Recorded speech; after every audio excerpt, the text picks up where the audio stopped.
Hey, welcome back to another video of editing basics. In this video, we are going to learn how to use icons in GetStencils for social media posts.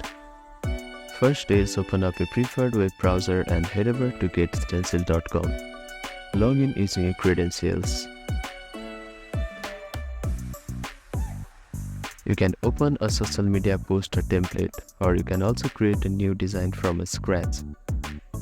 Step 2 is to access the icon library from here. On the left sidebar, click on the Icons tab. This will bring up a large library of icons you can use to add visual interest to your post. You can also search for this specific icon. Use the search bar to find icons that match your post theme or topic.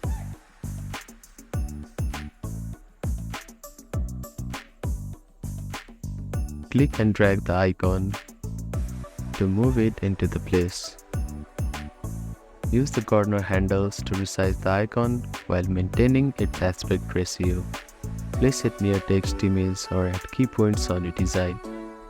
With the icon selected, you can adjust its transparency from this slider. Feel free to add multiple icons if it enhances your post, but keep a balance so the design doesn't look cluttered. Arrange icons evenly and align them with other elements for polished look. Once your icons are positioned and styled, review the design, save your work or download it to share on your social media. Using icons can make your post more elegant, more engaging and visually appealing. So that is how you can use icons on GetStencil for social media posts.